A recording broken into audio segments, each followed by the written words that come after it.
because when I moved to Toronto, obviously I didn't see Skip as much as I used to in the past. And so we would talk on the phone all the time.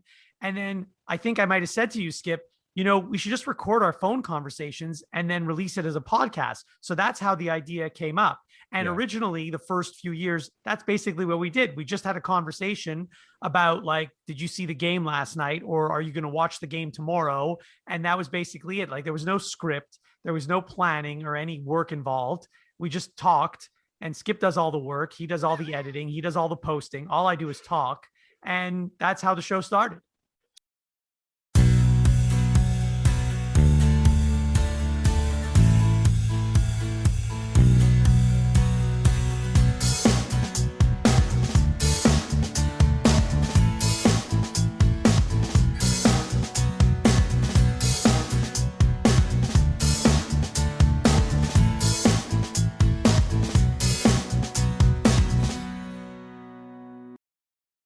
Hello, everyone, and welcome to a new episode of Set Listing Bruce, your podcast all about Bruce Springsteen, his music, and mostly his fans.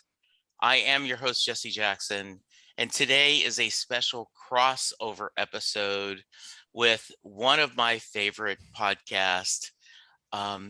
Skip was on the show a while back, and I started listening to the Skip and Josh podcast, and it has now become regular listening in my podcast feed. And I'm so happy that Skip and Josh said yes, they're willing to join me. Welcome to the show, guys. Thank you, Jesse. Great to be back. Thank you, Jesse. Thanks for having me. This is my first time, so I'm pretty excited. I am too. This was so great because as I said, Skip's a huge Springsteen fan. I have warned people that if you're a Canadian podcaster, we will do a 2-hour episode.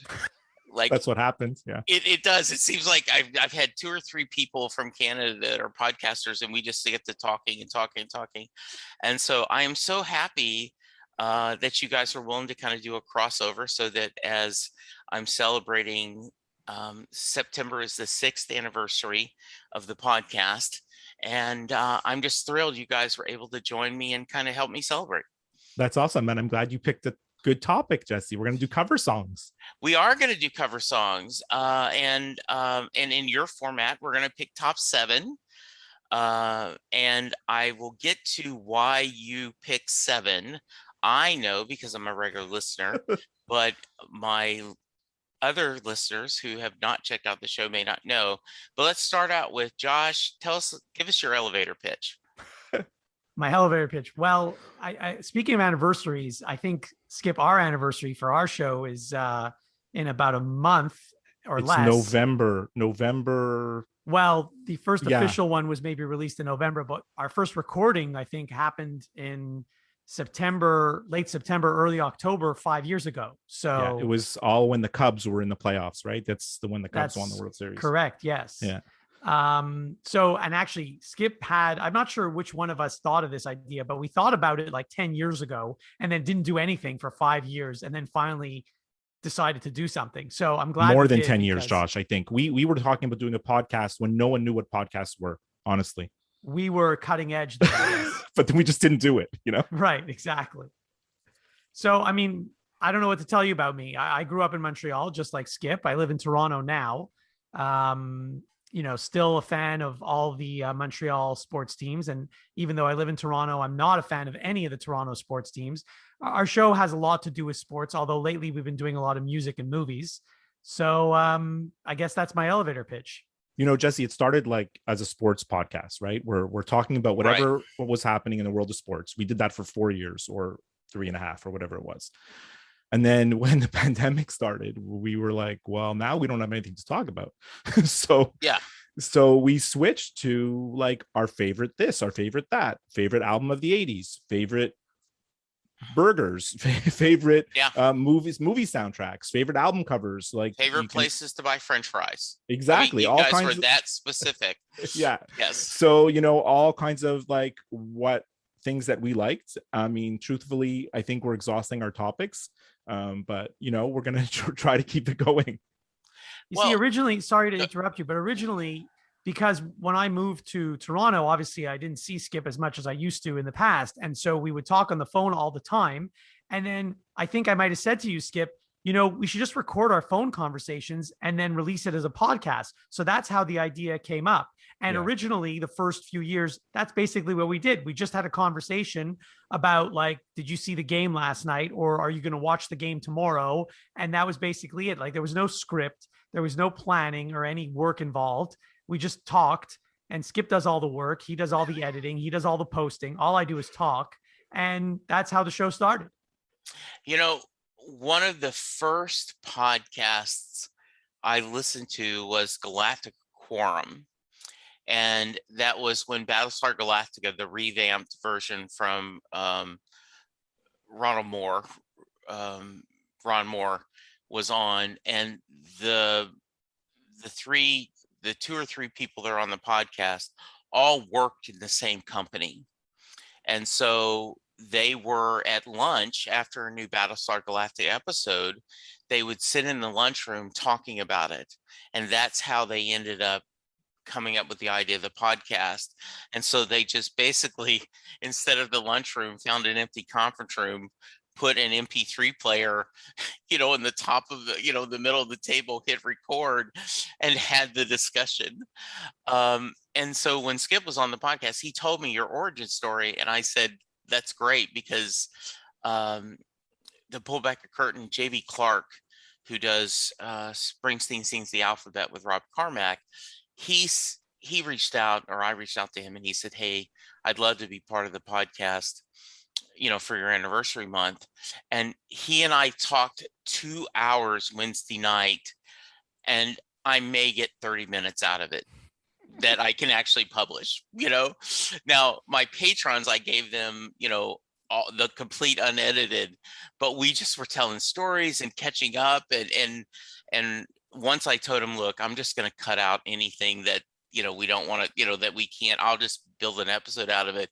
We just went off on crazy tangents. So that was, I just love the idea of the dual purpose of, I want to stay current with my friend. Well, and maybe they'll find the conversations entertaining. Let's see. I feel honored, Jesse, because last time I was on, we talked for like 2 hours, and then you ended up releasing my episode as a part 1 and a part 2. And I felt so important because your patrons were like able to get the episodes quicker. Like, yes, it was. I was like, oh wow, I'm yeah. big time. Yeah, absolutely. So, Josh, I want to go at least a little bit into your musical background. Talk about, and then we're going to get to our main topic is we are going to do our top 7 covers. And we're going to talk a little bit about how we pick that and what makes a good cover and what makes a bad cover. And we will probably get more analytical than we should, but that's what we do here. But I know Skip's background, but Josh, tell me a little bit. You mentioned growing up there in Montreal. What kind of music did your family listen to? And was it a musical household? Well, I mean, my parents listened to like Charles Aznavour, but that's not the music that I actually enjoy listening to. Okay. I do remember hearing that Charles Aznavour tape over and over and over again. My brother was into, classic rock. You could say he's older than me. He's 6 years older than me.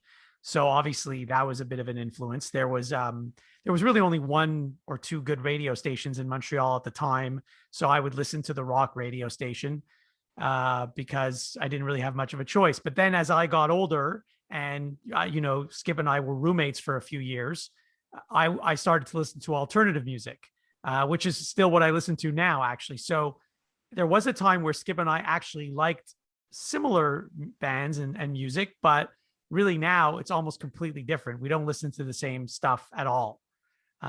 As for my musical background, I did try to take guitar lessons about 7 years ago, and I still don't know how to play guitar. So there you go.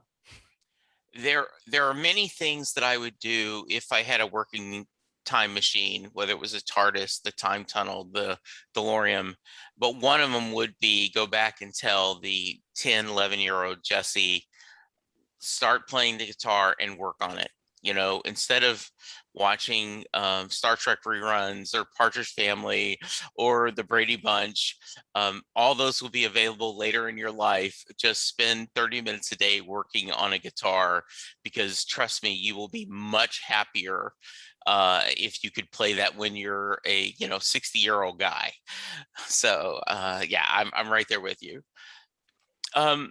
Would you, Josh, would you say, do you have a couple of favorite bands that are go-to? I know Skip is passionate about Bruce the same way I am, and a few other bands, but are there a few that are your go-to? Well, number one would for me would be the Tragically Hip. They're a Canadian band. I'm sure Skip has mentioned them. I think Skip has mentioned them. So Yes. they're iconic in this country. You know, they've toured the United States, but they're not big there. And of course, Gord Downey, their lead singer, unfortunately passed away a couple of years ago. So they're not recording any new stuff. But I've seen them live, I think 17 times. I've met them backstage a couple of times. So they're easily number one for me. Other bands that I like that I've seen live, more than once would be Green Day and Weezer, bands like that. Those are the bands that come to mind. Okay, that's pretty good. By the Josh way, can't, Jesse, Josh yeah. cannot like we can't, I don't think we can explain enough how important the Tragically Hip are as a band to all of Canada. So like all your Canadian listeners right now are like clapping and jumping for joy that the fact that we mentioned the Tragically Hip, because they are really important to this country. That's all I want to say about it. All right. We may have to do a follow-up episode where I've done this with a couple other people, Josh, where people will say, "Hey, I'm going to give you 6 or 7 songs from the Tragically Hip, and you listen to them, and then we'll have you come on and discuss them." I had David Fedor, who is a huge Bee Gees fan, and he gave me 6 or 7 Bee Gees songs that were not Saturday Night Fever, and I gave him 6 or 7 Springsteen songs that weren't Born in the USA, and we took turns talking about it, and that ended up being a really fun episode, because it's a good way to learn new music and to see, to have a chance to expand your perception of what other music is out there. I'm game for that. Okay, good. All right, we'll have to make that happen. All right, you guys have kind of given a summary of your podcast. It is the aptly named Skip and Josh podcast. Was there a discussion about whose name went first? There was actually no discussion. I suggested that Skip's name go first. I just think it sounds better when you say it that way. If you try saying it the other way, it just doesn't sound good. It doesn't roll off the tongue. Okay. Originally, it was the Skip and Josh Sports Show. Okay. Right. There are many episodes where that is the title if you listen to them. Okay. The voice you hear in our podcast that does like the intros and the little bumpers and stuff, that's my daughter. And then at one point she was like, the Skip and Josh Sports Show is such a tongue twister. I don't know why the hell you guys picked that name. and then we changed it. Yeah. Well, one of the things I love about your podcast, and I'm not stealing it because I'd already stolen Matthew. I can't think of Matthew's last name, but he's been on tons of shows. He's been on West Wing, and he was on The Sopranos, but he does a podcast talking about overcoming adversity. And when I listen to him, he always takes a snippet of one of the guests, what the guest says, and puts that first, then plays his introduction music, and then goes in the podcast. And I like that. So I started doing that. Before that, I just had different people, like you guys would say, this is Skip and this is Josh from the Skip and Josh podcast. And when we're not talking sports, we're listening to Set Listing Bruce, and I had probably 80 of those. But I love y'all, and I did not know it was your daughter. Previously, on the Skip and Josh podcast, and you guys just pull some funny quote or something that goes, "What the hell? Where did that out of context comment come from?" And I do love that she's like, "And now more with the boys," and number 6. So it is a lot of fun to hear her voice doing that. Skip, I hope you'll agree with me, Skip, but it was my idea to use her voice. I agree. Yes. But she's also game for anything, Yeah, that's so. great. All right. So tell my listeners why top 7, not top 10, not top 5. And just to give, I'm going to tell the story, part of it for you. As you guys have made it very clear, we don't have sports to talk about it. Let's come up with topics. And if I remember correctly, each of you came up with like 10 topics independently. And then you guys went, okay, we'll just rotate, right? Let's pick a skip topic. We'll pick a Josh topic.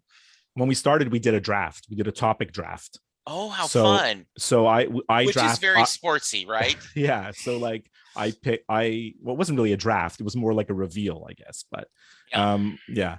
Josh can tell you why top 7. That's his idea. Well, I mean, because there are a lot of top 5 out there and there are a lot of top 10 out there. So I just wanted it to be different, really. No one does a top 7. It's like, why would you pick the number 7 of all things? You've heard of top 10, top 5, top 3. Yeah. 7 was just weird. And so I figured let's do 7. Also, it takes too long to do 10. We did a couple of episodes where we actually did 10 instead of 7 because there were too many good things. And then I listened back to those episodes and they're just too long, actually. Yeah. Our number 1 rule, Jesse, is it's our podcast, it's our show, we do what we want. That's our number 1 rule, right? So there are some times where we have a topic and I'm like, Josh, I can't get 7, I really have to include 8, and he's like, okay, I can do 8, or vice versa. So we kind of make up the rules as we go along, which I did in the cover songs we're about to do, because I made my own rules about what's a cover song, and then I kind of cheated. So one of the I don't know if you guys have ever listened, but they're Terry Smith, who has been on the podcast a couple of times, actually multiple times, came up with a music talks podcast that originally was Tea Time with Terry, but everyone kept thinking it was a golf podcast. And the premise is you pick a song from every decade you've been alive, and that gives you a talking point to basically tell your life. So like I was born in 59. So when I was on the show, I had to pick up a song from the 50s, 60s, 70s, 80s, 90s, aughts, and then 10s, right? And there were, everyone from the beginning figures out a way to manipulate the rules.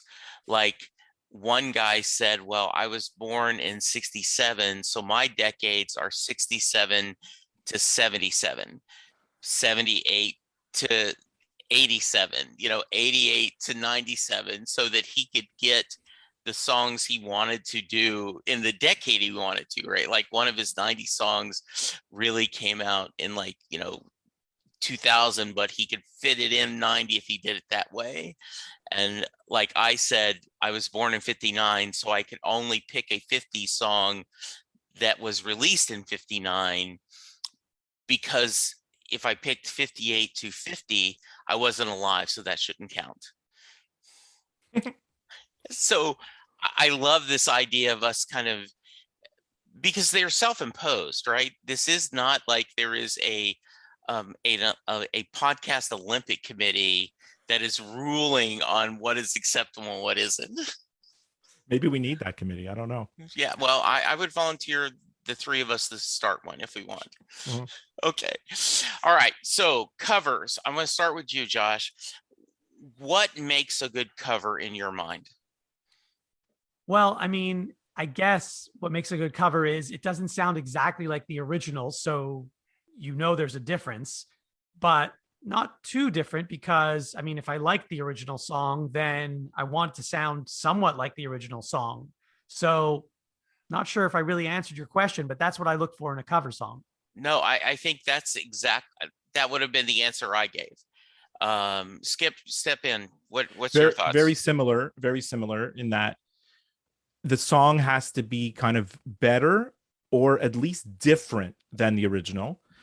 Yeah. And then the other thing is that I tried on my list, I tried to make sure that the originals were at least known, right? Because there's many songs like Jesse, would you consider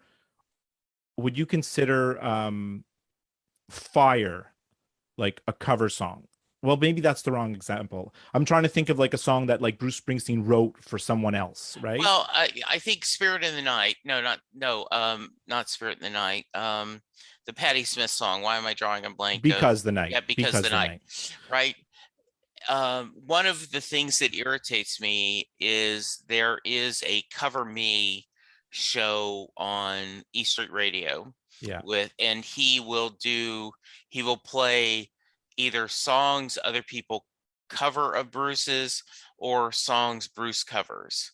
And when he plays Because the Night, I'm like, no, I mean, he specifically gave that to Patti Smith. That she Right. wrote some of the lyrics. She wrote the lyrics, and that is her song. So, uh, like, I guess Fire maybe would fit it, but you'd absolutely think of this as it was a Pointer Sister song, Right. and he's doing like, I mean, we know it because we've heard it live yeah, in different yeah, bootlegs and on the live yeah, albums, but like most people don't know that song by Bruce Springsteen, right? yeah. So in the spirit of like all my songs on my list are all like what I said there. The covers are Yeah. better or different, and the Mhm. original is well known. But there, I did cheat because there is one on my list where I thought the song is so good, even though no one really knew or knows that the original was written by someone else. Yeah. The original recording is quite obscure in Yeah. that artist's catalog, and I'll get to that in a second. So, Well, I'm going to give two examples, and I'd love for both of you to jump in, right? Me and Bobby McGee by Janis Joplin was written by Chris Christopherson. I don't think of that as a cover song. I just think of there's a songwriter who does a version. Same thing. Bruce Johnston wrote I Write the Songs. Barry Manilow had a huge hit with it. I don't think that is a cover. I think it is just the original songwriter did a version of it.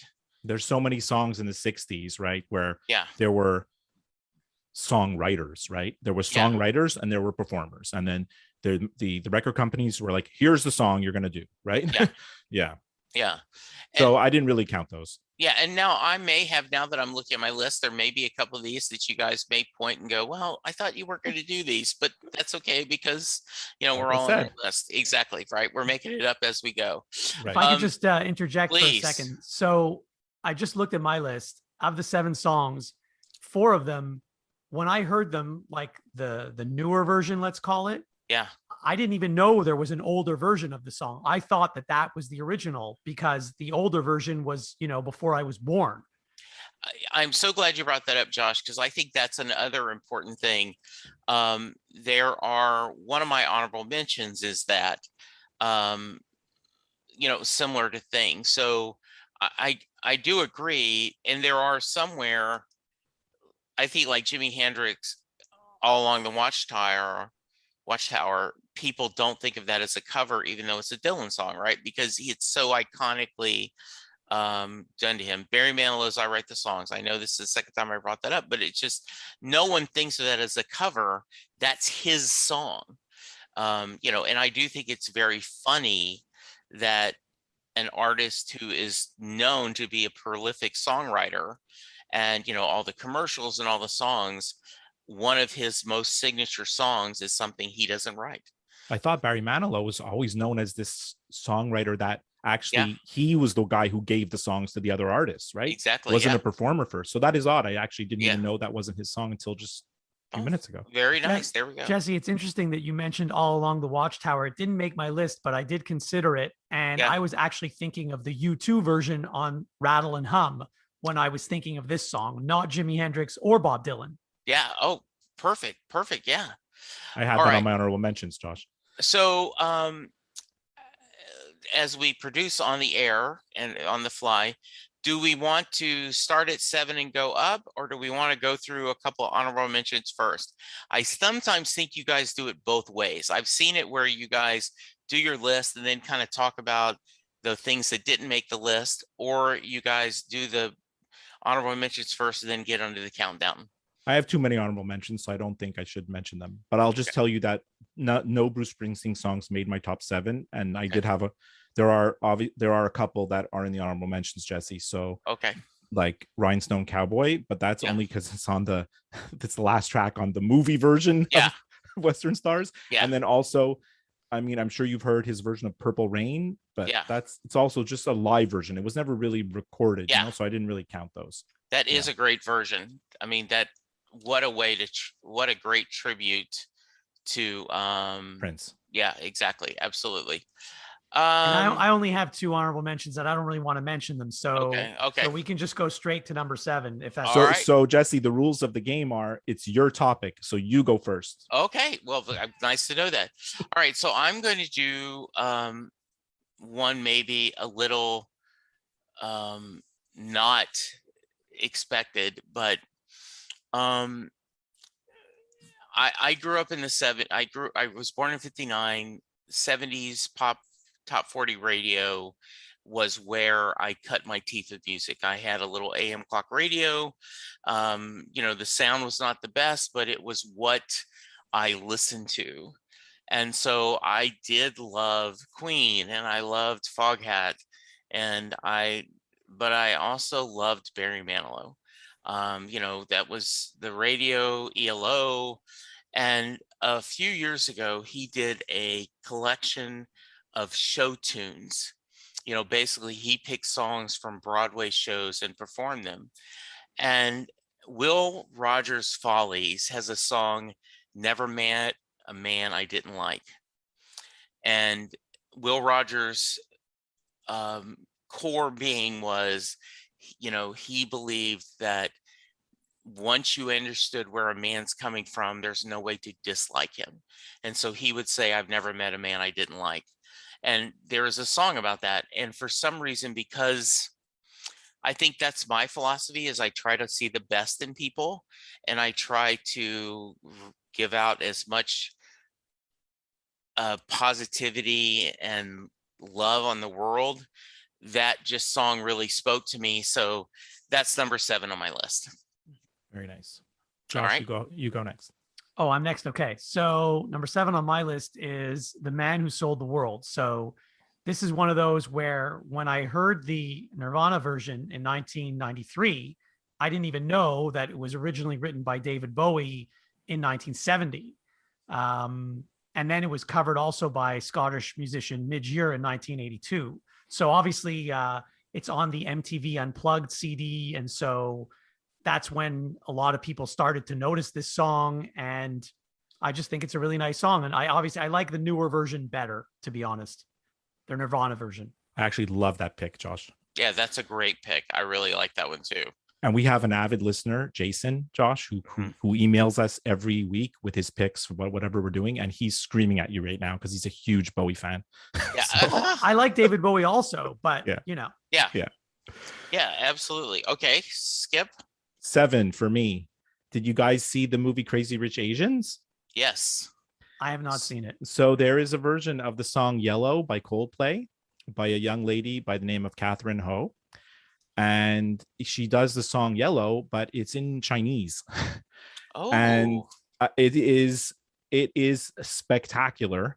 There's so many articles about how this song was included in the movie and how she became the singer, and but basically, the director went to Coldplay and said, we want to use this song. And Coldplay and their manager said no.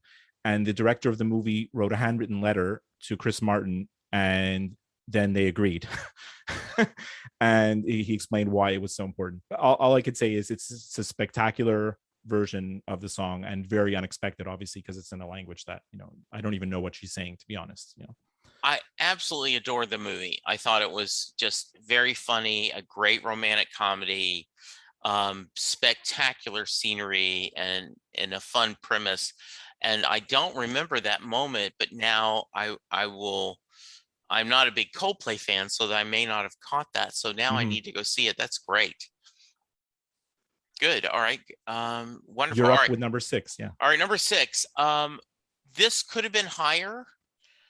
But I grew up, as I talked about, another 70s. Um, poor pitiful me, Linda Ronstadt. Hmm. Linda Ronstadt was the queen of covers in the 70s. She did so many Back in the USA and just so many other covers. And she was just something. I had a huge crush on Linda Ronstadt, I won't lie. I sent you guys that on my list of covers. Album covers discussion, including my Herb Albert and the Tijuana Brass, Whipped Cream and Other Delights, that I sent you guys the cover of that, saying young Jesse, when he saw his parents' list of albums, this did something to him. And if you've never seen the cover, it's a woman in fully covered in whipped cream, but it still was something that was so I remain to this day a huge Linda Ronstadt fan. I think the documentary they just recently put out with her, The Sound of My Voice, she now can't sing because of her MS, but so I had to pick a Linda Ronstadt cover, and so I picked Poor Fiddle Me. It's a spectacular documentary, and I have a Linda Ronstadt in my list, by the way, coming up. Oh, good. All right, Josh. Number Nice 6. pick, Jesse. That one caught me off guard, but nice pick. So number 6 for me. So when I heard this Pearl Jam song in 1999, I had no idea that it was a cover of anything. So it's the song Last Kiss, and it was originally released by someone by the name of Wayne Cochran in 1961. And then he actually re-recorded it in 63, and then it was later revived by J. Frank Wilson and the Cavaliers. But in 99, Pearl Jam was on part of a charity album called No Boundaries. And this song also appeared on one of their albums in 2003 called Lost Dogs. And their version peaked at number 2 in the United States and Canada, making it the band's highest charting single in either country, which I was surprised to learn because Pearl Jam's got a lot of great songs. And I'm surprised that this is the highest charting single they ever released. Great choice. And I also love that sometimes artists, this charity or where they'll do a tribute album to an artist, like a Buddy Holly tribute or a Lead Belly or a Johnny Cash, or pick an artist who has passed and they'll do a tribute album. A lot of times I think artists get out of their comfort zone and do something pretty interesting for that. And so I think that's neat that not only is it a good cover and a successful one, but it was because of this tribute. I like that. All right. So I got my number 6. Me and Josh did a whole episode on Ben Folds. Yes, you guys did. Yes. Yeah. So number 6 on my list is a song that was originally recorded by The Cure in 1985, and the song's called In Between Days. Ben Folds released it in 2003 on like an EP. He has a million EPs. And the song is just brilliant. It's true to the original in a sense, but it's also really just showcases his like how good a musician he is, the piano playing and the arrangement and everything. And it's really quite a spectacular song. Honestly, it's great. Nice pick, Skip. Yeah. Thanks. I did. Ben Fold is one of my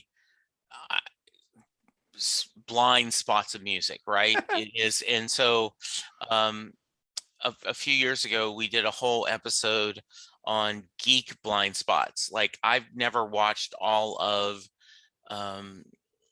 X-Files. Oh, no. Really? Yeah, exactly. Right. Like, that's like, really? I've never watched X-Files either. Yeah. But as a huge science fiction fan, you're like, oh, wow, I'm really surprised about that. So Ben Folds is in my blind spot. So I really enjoyed when y'all talked about that because it gave me little samples of different music to check out. So great choice. Number 5, and I'm breaking my own rule, and I'm going to do 2 songs from the same artist. But I couldn't not have Hurt by Johnny Cash. Oh, wow. I just think that the writer of the song, supposedly, and I don't know how much of this is just legend or, apocryphal, but supposedly he said, what Johnny Cash doing my song? And then after he heard it, said, oh my God, I didn't know I had written a Johnny Cash song. I didn't know that wasn't written by Johnny Cash till just No, now. yeah, yeah, yeah. It is a, now I'm going to draw a blank. Come on, um, Google, talk to me. Yeah, I'll look it up really quick. Yes. So the video was amazing. He, just because it was toward the end of his life, that whole Americana Records and series of albums, it was a Nine Inch Nails song. And, so Trent Reznor is the one who said, oh my God, I didn't realize I'd written a Johnny Cash song. So yeah, Hurt by Johnny Cash would be number 5 for me. But did you say 2 artists? You said you had another Johnny Cash, or? I have another Johnny Cash later on my list. Gotcha. Okay. Yes. Nice All right, pick, Josh. Jesse. Yes. Okay, so for those David Bowie fans out there, he makes another appearance here in my list. The song is All the Young Dudes. So this was written by Bowie. And actually, it was written by him, but originally recorded by the English rock band Mott the Hoople in 1972. Right. Apparently, Bowie gave the song to them after they rejected Suffragette City. Anyway, it was later covered by World Party, who I love, on the Clueless soundtrack in 1995. But in this case, I have to say, I do prefer the David Bowie version. Oh, wow. So you have a cover song where you prefer the original. Love it. Yes. Well, this is one of those up where your own rules. No, well, this is one where when I heard the cover version, I'm like, oh, I know this song. It's a song by Bowie. As opposed to the first 2 on my list, I didn't know that they were old songs. Mm-hmm. So listeners, I need to put an editorial note in here. Like when you used to read comics, there would be the little asterisk and editor's note. Please go see Action Comics number 785 or something. Skip and Josh just did an episode as we're recording this, talking about their top soundtrack releases, albums, CDs, 8-track cassettes, whatever you want. And oh my goodness, I was, it's a good episode when you sit there going, damn, I wish I was there when I recorded this. Mm-hmm. Damn, I would have liked to have that. So since you're talking about Clueless and brought that up, so need to go check out that episode. It was well done, great discussion. I immediately threw down my top 7 and not only emailed it to you, but posted it on your Facebook page. I was so shocked. I didn't even know you were on Facebook till then. Yeah, exactly. All right, Skip. Number 5. So yes. I don't know. Have either of you heard of this artist, this band called The Bird and the Bee? No, Josh, I haven't. Do you know them? No, I mean, maybe if I heard a song, I would recognize it. It's Inara George. She's the bird, and the other guy, his name is Greg Kirsten, is the bee. They have many albums. They have tons of albums. I've got all kinds of their songs on my phone. But in 2010, they released an album called Interpreting the Masters Volume 1, a tribute to Daryl Hall and John Oates. So the whole album is them doing Hall and Oates songs. and it's a fantastic album of straight covers, and I could have picked any one of those songs from that album. And then we had to wait 9 years because in 2019 they released Interpreting the Masters Volume 2, and it was a tribute to Van Halen. So my choice for number 5 is the Bird and the Bees version of Jump. Ooh. And I can't describe it. It's like they're like a pop jazz. I can't even describe their music. But Jump is just so original and so fun. Like I love listening to it. It's rare, Josh, that I have an artist that you don't know. It is actually, yes. Yeah, Skip, I'm sitting here going, can we pause just for a moment for me to go Google this? Because I so want to hear this. That's good. I'm making notes. Because, hey, it's been a whole 10 minutes that we haven't mentioned Bruce Springsteen. I was at that NCAA free show that he did a few years ago where the E Street Band came out to the sound of Sweet Georgia Brown, the Harlem Globetrotters theme song, and they did a jump ball between him and Niels Lofgren, and then the band went into Jump. If you've never heard it, Google Springsteen, Bruce Springsteen, Jump. And I made the joke on Twitter, who had Jump on your bracket as the opening song? And a lot of people goes, The Boss, destroying brackets, because it was perfect because of the NCAA tournament. Right. I cannot wait to hear that. Jump was one of my, I know it's probably the hardcore Van Halen fans roll their eyes the same way hardcore Springsteen fans might roll their eyes at Glory Days, but I love Jump, and so I can't wait to hear this version. Cool. Yeah. It's a great song, actually. Yeah, it is. All right. Any other thoughts before we go to number 4? No, go for it. All right. Nitty Gritty Dirt Band is one of my favorite. They would be considered Americana now, but they were at the long time. They were kind of country rock, and they have a version of the Buddy Holly song "Rave On" that just makes me smile and brings me joy. It has a very heavy guitar on it. They speed it up a little bit. There's a little more energy than the Buddy Holly version. I fell in love with Buddy Holly music when the movie came out with Gary Busey. I had not really known Buddy Holly except maybe through Linda Ronstadt's covers of them, and fell in love with Buddy Holly's music. But Nitty Gritty Dirt Band's version of Rave On is such a great, exactly what you talked about, Josh, that it's different than the original. It's a spin take on it, but it keeps the spirit of the original. So that would be my number 4. Very nice, Jesse. All right. So next for me, this is another one where when I heard the newer version, I didn't even know there was an older version. And I'm cheating slightly here, and you'll understand this in a second. The song is called Love Is All Around, the original song. And it was recorded in the 60s by the English rock band, the Trogs. Now, in the movie Love Actually in 2003, there's another version of this song actually called Christmas Is All Around, not Love Is All Around, but it's basically the same song except for that one word. And it was sung by actor Bill Nye, who plays a fictional rock star, Billy Mack, in the movie. Anyway, so I only discovered the song from watching the movie, and it's a really good movie and has a very good soundtrack too. And I just like the song, and I didn't even know that there was an older version of it. And it's also been used in commercials, actually, in Canada at least. So now I hear it all the time. It's funny, Josh, because obviously we know each other so well, but what I've discovered about since we've been doing this podcast in the last 5 years is that you have a real soft spot for that movie, Love Actually. It's one of my favorite movies, actually. I think I have it, I recorded it once on my PVR, and it's still on my PVR, although I haven't watched it in months. Right. That's cool. So before you get to yours, first off, great choice. I love that.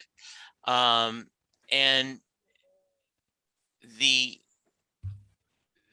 scene where I love Love Actually, not to pardon the pun, but the scene where Jamie flies to go to the restaurant and meets that, that whole long sequence and the instrumental score that's underneath it.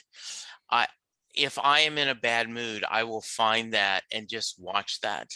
And just the whole, and as people start following him and following them, and he gets to the restaurant, and his language is so poor, and he's talking, and the subtitles show that all the things he's getting wrong.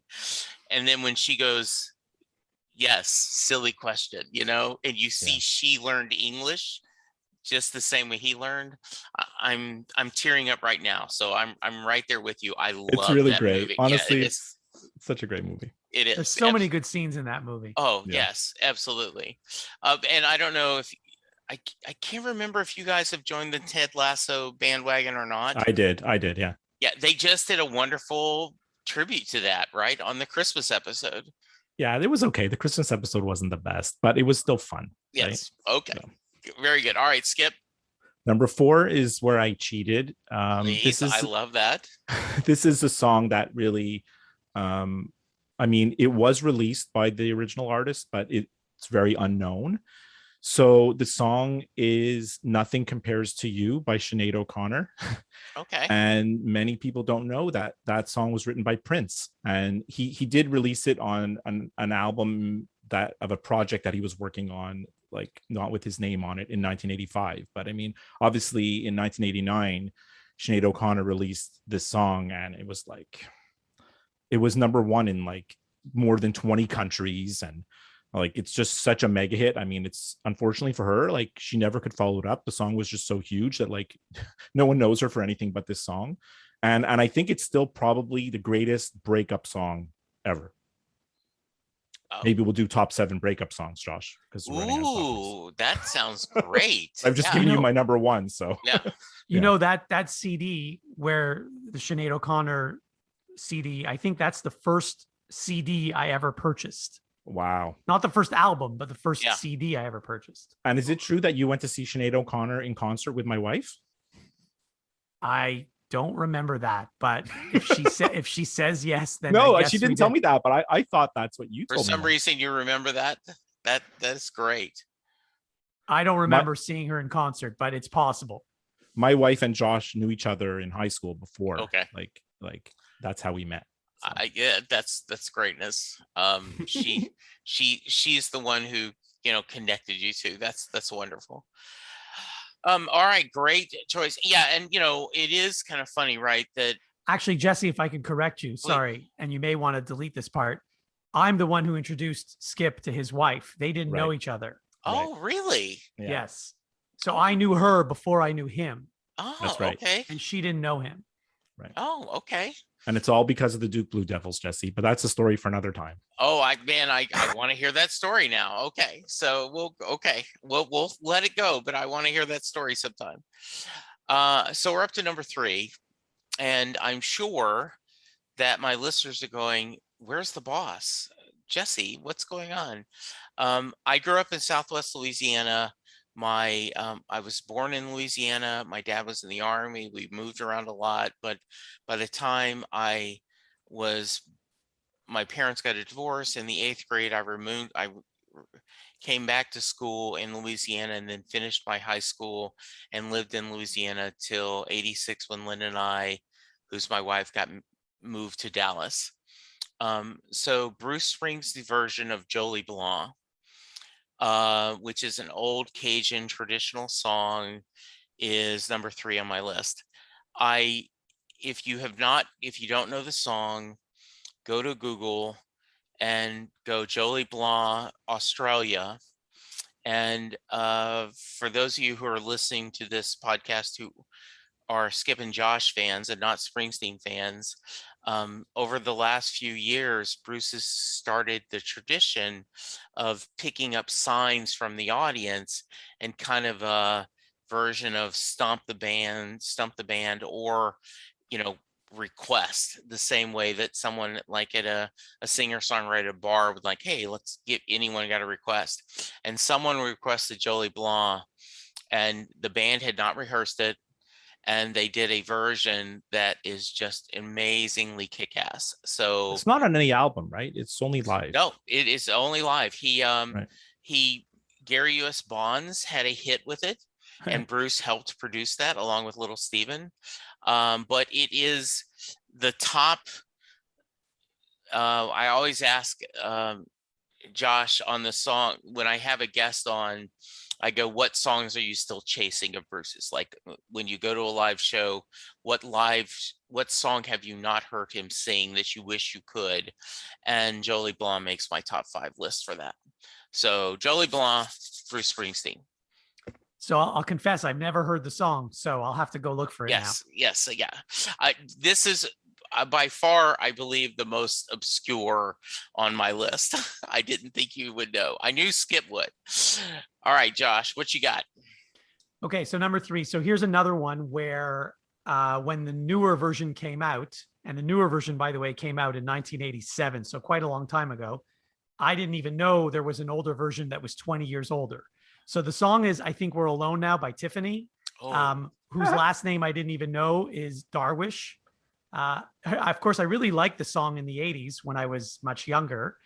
And only a few years later did I discover that it was actually recorded and released in the 60s by, well, it was composed by Richie Cordell and performed by Tommy James and the Shondells, which when you hear Tommy James and the Shondells, that's like a typical name for a band in the 60s. So the Tiffany version reached #1 on the charts in various countries, including the US and Canada. I'm a huge Tiffany fan. I had the CD. I'm not afraid to admit it. I'm not afraid to admit it either. And I love that. And immediately in my mind, I think we're alone now. Yeah. So absolutely spot on, perfect choice. Well done, sir. Very nice. Yes. All right. So Jesse, #3 for me, I promised you Linda Ronstadt. Yes. And, one of the greatest, most well-known songs by the Eagles is Desperado. And, they released that in 73. And then later in 73 on an album, Linda Ronstadt released her version. And there's also some great live versions. When you hear Linda Ronstadt sing Desperado, like I have a live version on my phone, and honestly, I can't think of someone who has a better voice than how she sings that song. It is absolutely spectacular. I totally agree with you. Before the pandemic, Linda and I had bought tickets. We have never seen the Eagles live. And, and now then, with Glenn Frey being gone, I guess we won't ever see the originals, but they're touring again. Mm-hmm. And Vince Gill is joining them, doing a lot of the high parts. And we have tickets that's finally come up. And so the next couple of weeks, we just got notified by email that we're going to have to show that we are vaccinated, but we are going to hear the Eagles. And I know that when I hear them do Desperado, I'm going to smile and be content. And I absolutely agree with you. Linda Ronstadt's version is so lovely, heartbreaking. You mentioned everything. The documentary on Netflix. Yeah. Right. Anybody who doesn't really know Linda Ronstadt should watch that. She was, like they tell you in the documentary, she was like Beyonce. She was as big as Beyonce in the 70s. Like she was the most popular female artist like of her time by a mile. Right. And it's sort of forgotten now, but anyways, listen to Desperado because it's great. Yeah. And we could do a whole episode on Linda Ronstadt because, she's at the peak of her pop music, rock and roll power. She decides to go with Nelson Riddle and do albums of standards. Right. Were amazing. Then she decided, because she was from a Hispanic background, she did 2 or 3 albums of nothing but Spanish songs. I mean, just can you imagine, a pop star, anyone, now I'm just going to do a whole album of that. Yeah. And then they usually do it when they get older. Like right. Rod Stewart now sings the standards, or, yes, so-and-so does duets with Tony Bennett. But right. This is Linda Ronstadt, like when she's fresh off being #1, like, yeah. Right. Yeah. Yeah. And then I Remain. Then she does the album where Aaron Neville does duets with a lot of her, Howl Like the Rain Storm and Scream Like the Rain or whatever. And that is truly one of my favorite albums. So yeah, it is because we don't always remember the history. A lot of people don't realize like how freaking big she was. Right. And yeah, amazing. Great choice. Great choice. So I'm the only one that doesn't have a Linda Ronstadt song on their list of the 3 of us. Are you scrambling now to add one? No. Actually, I can't because I've only got 2 left and I can't remove any of these 2. Yes. So this is #2 for me. And I am a huge Carole King fan. I think that, she would have a spot on, there's only 4 spots on a Mount Rushmore. And I think Carole King would earn one of my spots. It would be tough because there's so many great people, but just as a songwriter, her and her husband at the time, Kevin King, just wrote Locomotion and so many other, Up on the Roof, and You've Got a Friend, and so much. And I adore her Will You Love Me Tomorrow. It originally came out by the 60s, and Dave Mason does a version of that. There's an episode coming up, guys, where a friend of mine joined me and we picked our top 5 Sorkin TV moments. We Wow. both are huge Aaron Sorkin fans, so we picked the moments of musical moments of either West Wing, Sports Night, Studio 60, The Newsroom.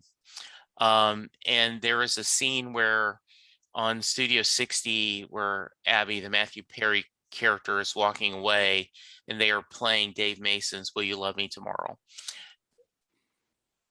I think that's a great song anyway, but to have a guy sing it, it changes the tone a little bit. Tonight You're Mine completely, but will you still love me tomorrow? When it's a female singer, there is a certainly perspective, and you can in your mind fill out the blanks of, okay, we were intimate, you're laying in my arms, now will you be tomorrow? Will you not call me? Will you not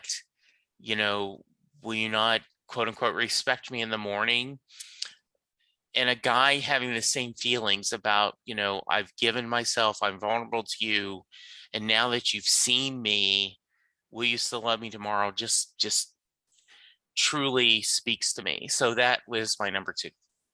Love it. I love Jesse, it. I got to go listen to the cover because I don't know it, but the song by Carole King is spectacular. Jesse, it's great how passionate you are when you describe the song and how you feel when you listen to the song. It sounds like you've listened to it quite a bit, and you've done a lot of research too. So I have to say, just going off topic slightly, I did more research for this episode than any other episode Skip and I have ever recorded ever. So I love that. And, in my mind, Skip, Josh, right?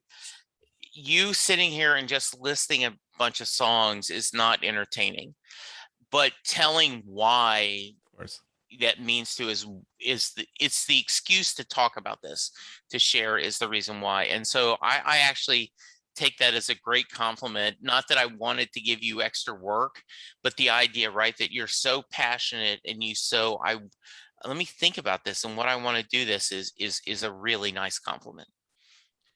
So the top 2 on my list, as soon as Skip told me what the topic was going to be, I knew what my top 2 songs were going to be. Those were the easy ones.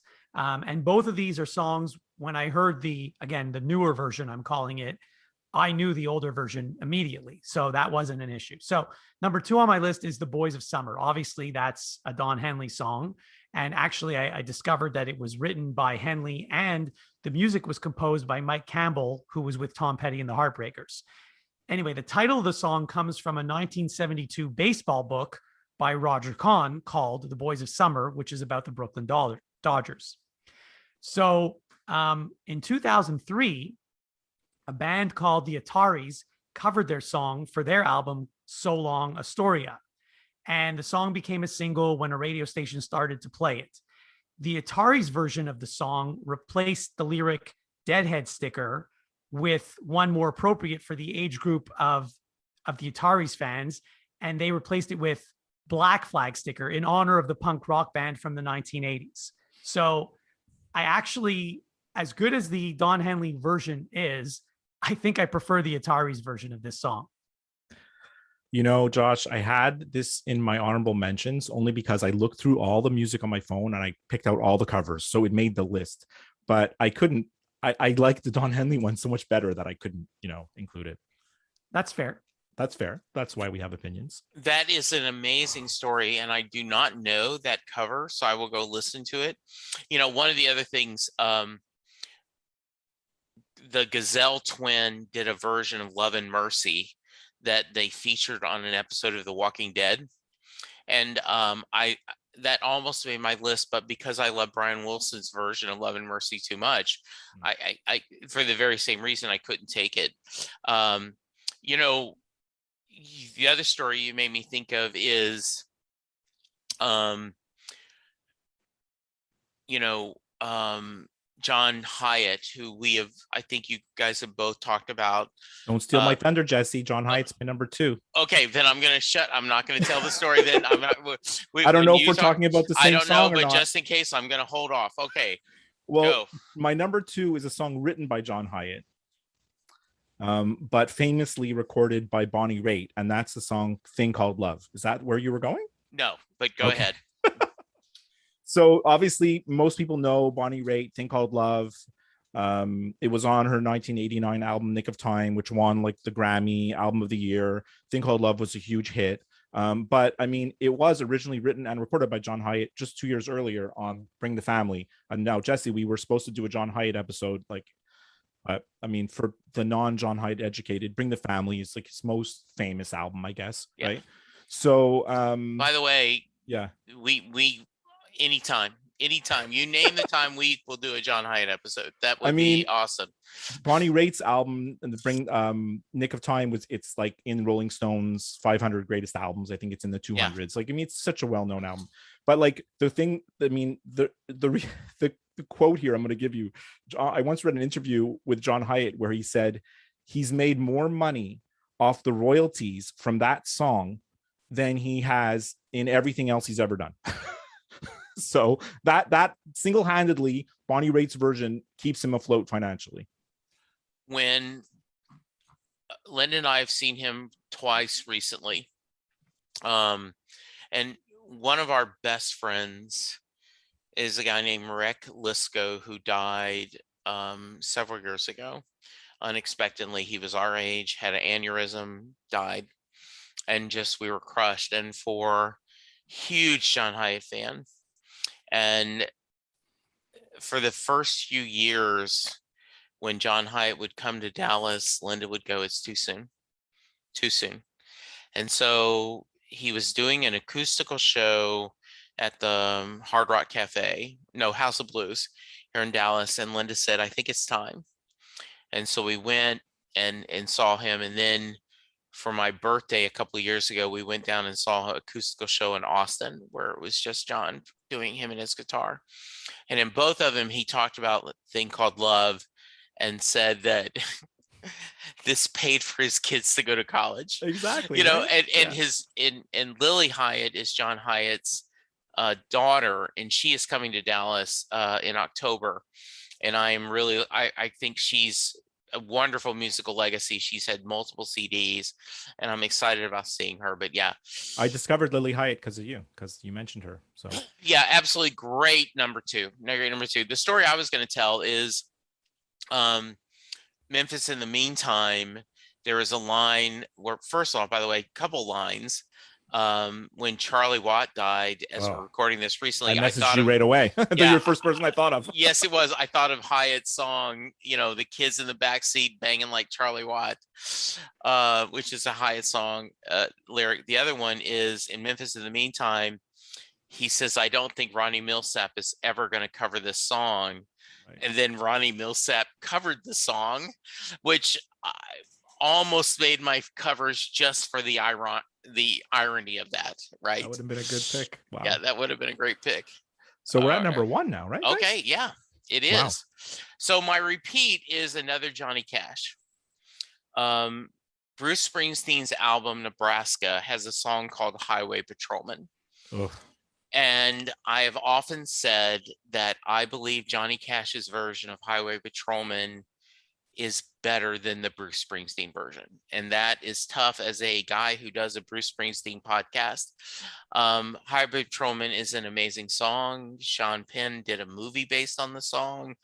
It is just, I think it is a wonderful song about brothers, and you turn your back on your family, you ain't no good. I love Johnny Cash's version because it sounds like a Johnny Cash song, yet it's still a Bruce Springsteen song. So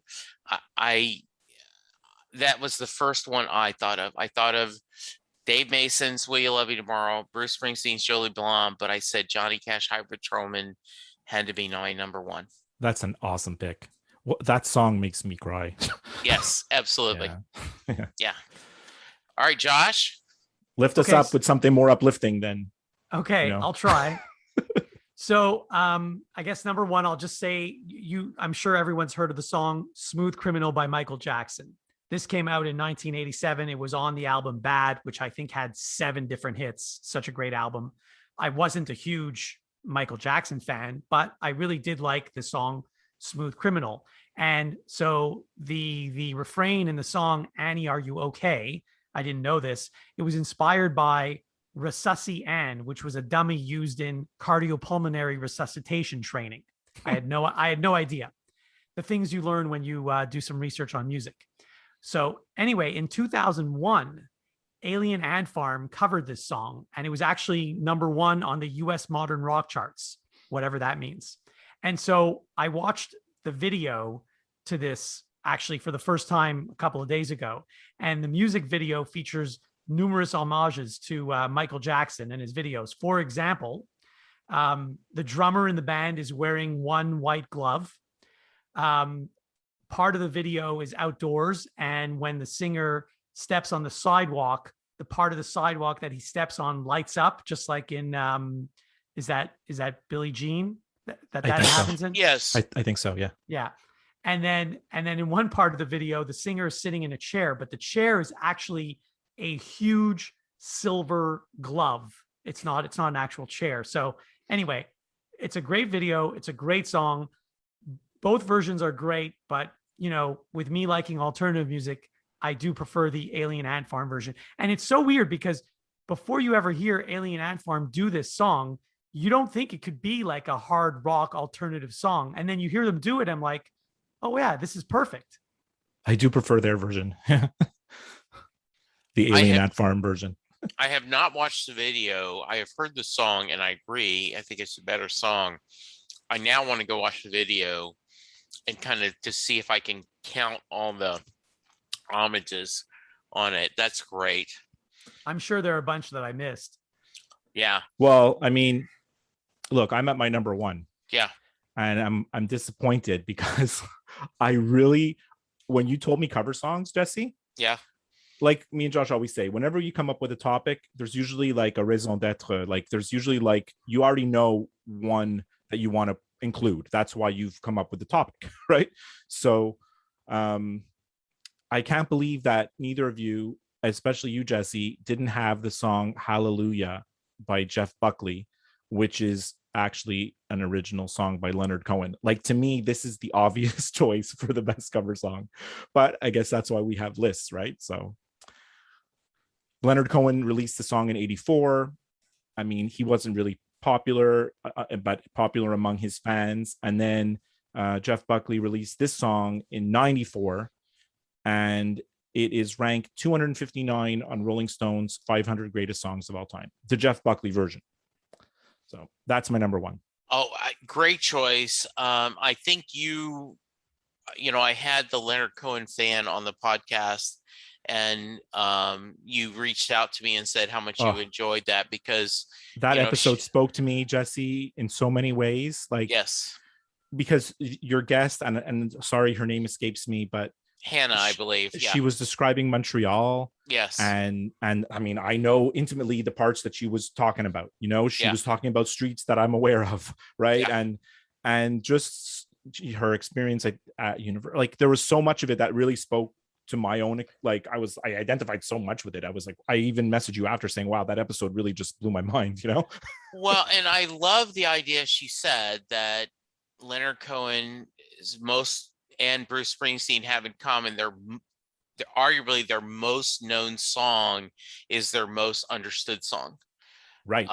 And so, yeah, great choice. I did not think of that, but I did. I'm glad you had it for the list. Josh, any thoughts? Well, I mean, the problem with doing these lists, I don't know if it's really a problem. As soon as I'm done the list and as soon as we finish recording, I remember 1 or 2 songs or movies or whatever it is that I forgot to include. And of course, it's too late to add it now, but nice pick, Skip. Thanks. Yeah, great pick. I'm just going to throw in a couple of honorable mentions. If you guys have them, good. If not, that's okay. Nitty Gritty Dirt Band's version of Mr. Bojangles is one that I love. Jerry Jeff Walker just recently passed away, and that he's the one who wrote the song. That's a huge hit. Sammy Davis Jr. had a huge hit with Mr. Bojangles. Just a song that I really love. Julie London does a version of In the Wee Small Hours of the Morning. The Sinatra standard is a great version of having, once again, the woman doing the wee, talking about it, like the same way that Dave Mason did the Will You Love Me Tomorrow. UB40's I Can't Help Falling in Love with You or Red Red Wine, both are kind of cheesy, but I truly, truly love hearing them. I think I made fun of that song, Josh, on our soundtracks episode. I think that's Exactly. on the Clueless soundtrack. I do. I'm sure you did. And I know it's cheesy, but I do just, and every once in a while, Bruce has covered I Can't Help Falling in Love with You. Elvis was one of my first loves, watching Elvis movies on, we went and saw a couple in the theater and watching them on TV. And I remember having Elvis 8 tracks, him live. And so I love that. How about you? Do you guys have any honorable mentions you want to mention? I have a bunch, but I'm only going to mention one artist. There's Sean Colvin has an album called Cover Girl, where every song is a cover song. And she's got some great songs on there. Tom Waits' cover of Looking for the Heart of a Saturday Night. And also a Talking Heads, the song called This Must Be the Place. Like the whole album is just fantastic. I could have included all of them, really, but like making top 7 is obviously not easy. Mandy Moore has a album of covers, and she does Have a Little Faith in Me. Speaking of well, John that Hyatt, song's been covered by so many yes. people. Yeah, but Mandy Moore's cover that's Mandy Moore, the good, actress. Yes. And the singer, she originally was a singer, and Right. she has a whole album of covers that's similar. I'm going to check out the Sean Colvin one. That'll be good. You should check out the Mandy Moore. How about you, Josh? Any that you wanted to right off hand? Well, I mean, nothing specific, but Mariah Carey does a lot of cover songs. Yes. For example, I'm going to refer to the movie Love Actually again. In that, she sings All I Want for Christmas, and I really do like her version of it. And she also, not in the movie and not a Christmas song, but the song Without You from the 70s, she redid it in 1994, and I really like her version of that as well. I've never heard you talk about Mariah Carey and Michael Jackson in the same half an hour. Have you ever heard me talking about them at all? It's unbelievable. I love this. We're bringing people together. Yeah. One of the songs I got from Notting Hill was When You Say Nothing at All, which Alison Krauss did a cover of. That should have made my list because I absolutely adore that song. And I heard it through, she didn't do it on Notting Hill, but that had led me to that cover. This is great. We could go on and on and on. Skip, I'm going to ask Josh the Mary question in a moment. So any final thoughts about covers before we get over and put Josh under the spotlight? No, I can't wait. Like, I've been waiting to hear Josh's answer to the Mary question, since we decided to do this recording. So I really can't wait to hear it. All right. So if you're a Skip and Josh podcast fan, I hope you've enjoyed me joining the boys and this instead of a duet, making a trio. But I end every episode with Set Listing Bruce asking my guests whether they're a Springsteen fan or not, the Mary question. Here's the Mary question. Jay Armstrong is an honors English teacher that just recently retired. And every year he asks his seniors, they go through the song Thunder Road. They read the lyrics. They talk about the imagery in the song. They talk about the themes of the song. And at the end of the 2 days, he asks his class, does Mary get in the car at the end of Thunder Road? Because the song does not make it clear if she does or not. So Josh, if you did your homework, and if you didn't, I'll cut this out so I won't embarrass you. Does Mary get in the car? Okay, so I did do my homework, and I'll get to my answer in a second. But I remember when Skip was a guest on your show the first time, I listened to that episode and you asked him this question, but I didn't go back to listen to it recently. So I don't remember Skip's answer. So my answer had, you want to know it? no, I don't want to know your answer. I don't, because Okay. I don't want it to influence my answer. So I will tell you, I've obviously I've heard the song, I don't know how many times, but I never really paid attention closely to the lyrics until this week. So I listened to it a few times again this week, and I read the lyrics online as well. And I even cheated and I looked for a video, but I couldn't find any video of the song. So I don't know if there is one, where maybe I would see if she gets in the car or not. But in any case, I realized after doing all my homework, it's really just my opinion. Like there's no right or wrong answer here, because you don't hear from Mary at all in the song. You only hear from him.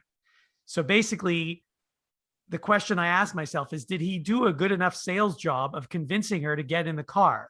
And after listening to the song a few times, I have to say that yes, he did. And yes, she did get into the car.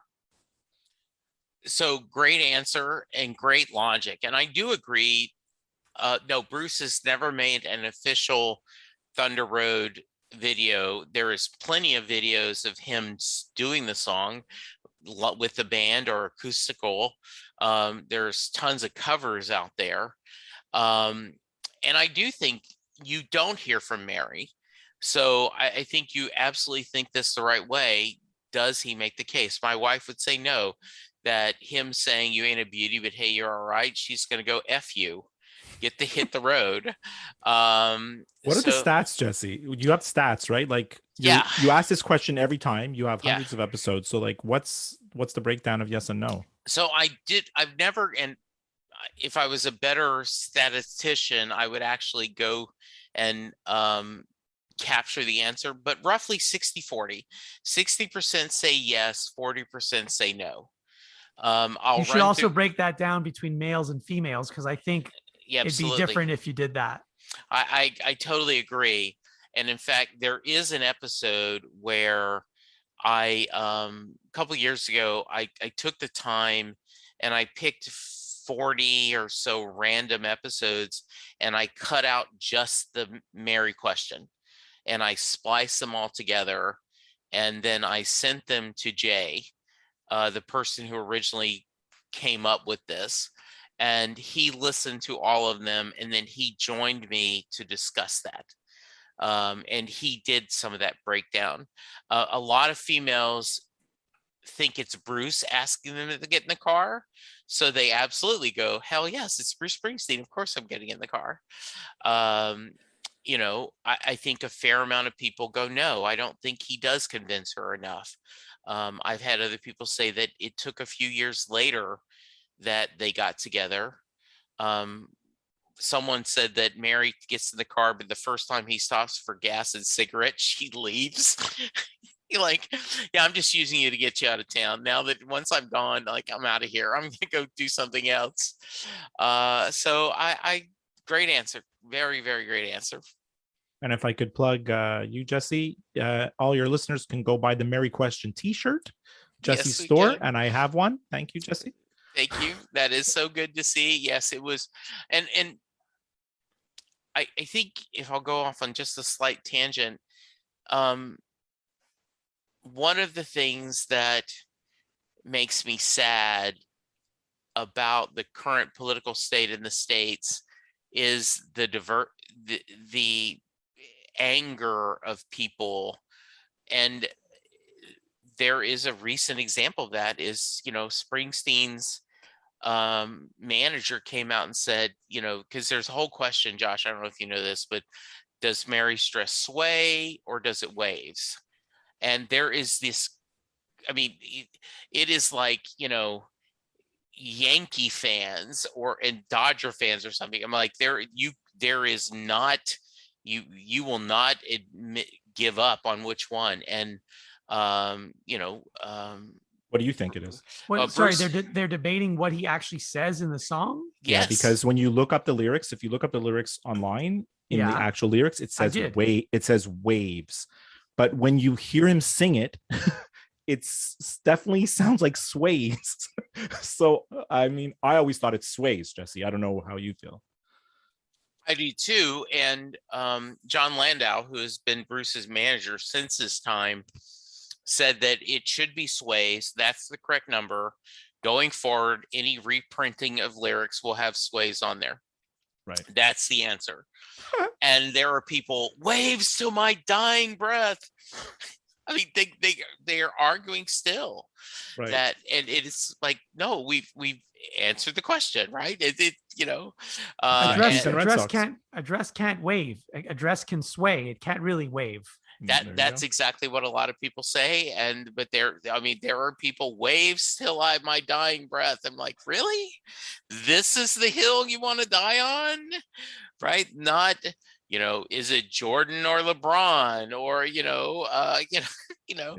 Hank Aaron or DiMaggio, right? No, this is just, there is the huge this about just a word. So anyway, the reason why is my shirt says the Mary question isn't whether the dress sways or waves, it's does she get in the car? So very nice.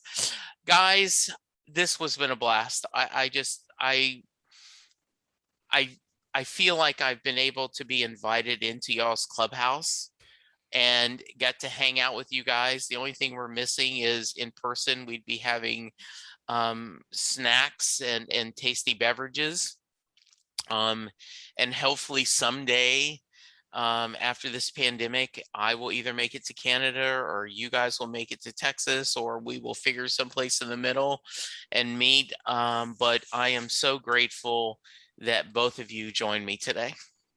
It was a pleasure to be here, to be with you. Yeah. Likewise. Thank you for having us. I think this is the first time, actually, no, the second time I've been a guest on another podcast. So quite a thrill for me. Well, I am glad. Any final thoughts, Skip? Final thoughts on the covers or anything, just anything.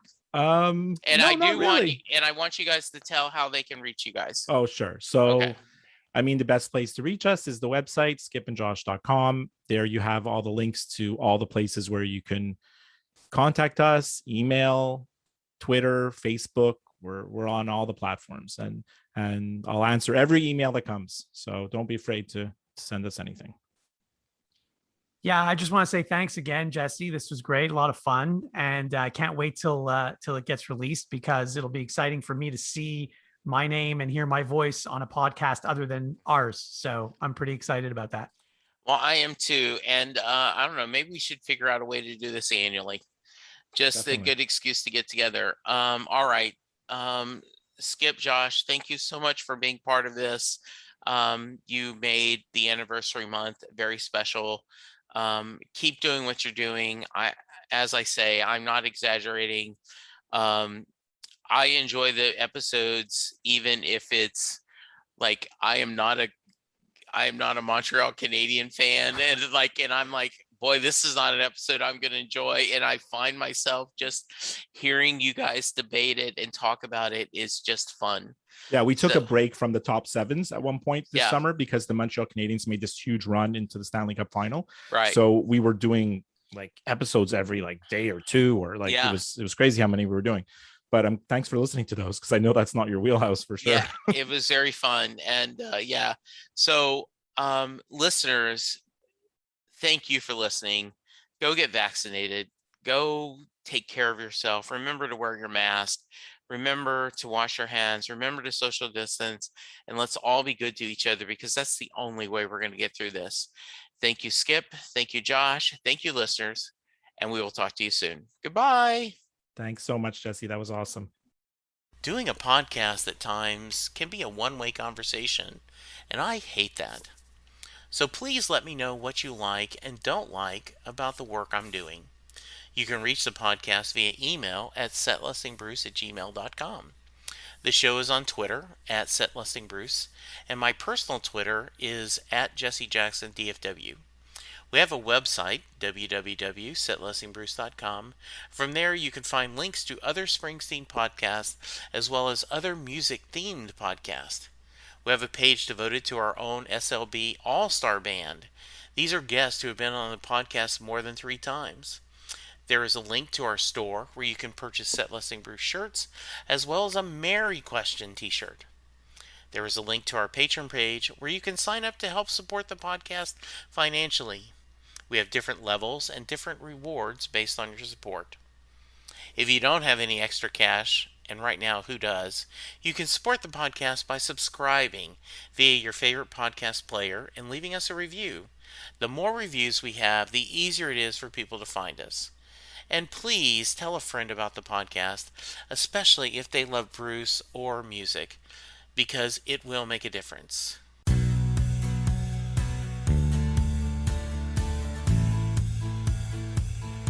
You just heard the fun talking, hard rocking, music loving, album ranking, fan thinking, joy spreading, lyric reading, story sharing podcast that is the one, the only Set Listing Bruce. The Set Listing Bruce is part of the Southgate Media podcast group. The theme for Set Listing Bruce was written by David Rosen, used by permission.